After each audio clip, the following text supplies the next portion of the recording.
L'Afrique est le jouet du monde. On répète depuis des décennies que l'Afrique est pauvre. C'est le plus gros mensonge qui existe dans notre monde aujourd'hui. L'Afrique n'a jamais été pauvre. C'est elle qui nourrit le monde entier en or, en pétrole, en cobalt, en uranium, en diamant. Le gros problème, c'est que l'Afrique, elle est très riche et que tout le monde est au courant.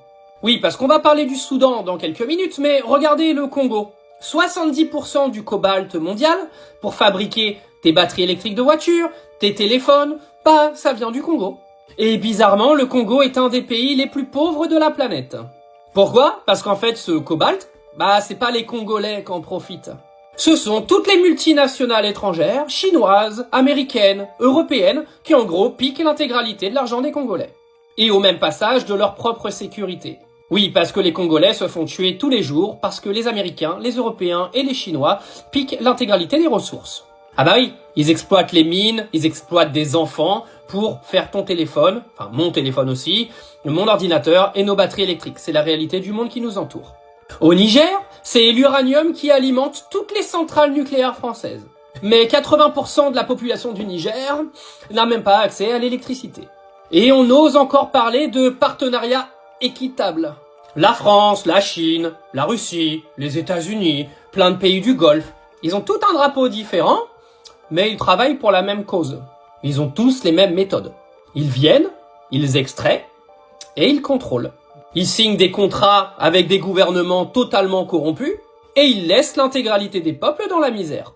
Tu sais que quasiment l'intégralité des guerres, elles démarrent toujours où il y a des mines et des pipelines. Le Mali, le Soudan, la Libye, le Congo, tous ces conflits ont tous la même équation. Des richesses naturelles qui égalent à des instabilités politiques. Et quand vous avez un dirigeant de là-bas qui ose dire non, il est retrouvé mort, c'est aussi simple que ça. Oui, parce que pendant qu'on parle d'aide au développement de l'Afrique, l'Afrique, elle rembourse des milliards de dettes à des pays qui l'ont appauvri. C'est quand même hallucinant, non?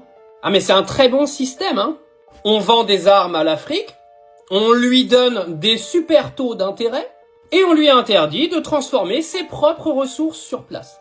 Excusez-moi, tout ce que je vous dis, c'est sourcé. Par exemple, la dernière partie, c'est Bloomberg Africa 2025. L'Afrique n'est pas victime du destin, les gars. Elle est juste victime de la cupidité de toutes les grandes puissances étrangères mondiales qui ont pris l'Afrique pour leur jouet. Il y a ceux qui pillent, et il y a ceux qui se taisent. Oui, parce que nos médias ne disent absolument rien de ce qui se passe là-bas.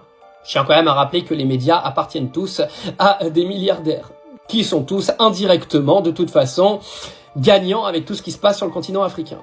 Clairement, l'Afrique aurait pu être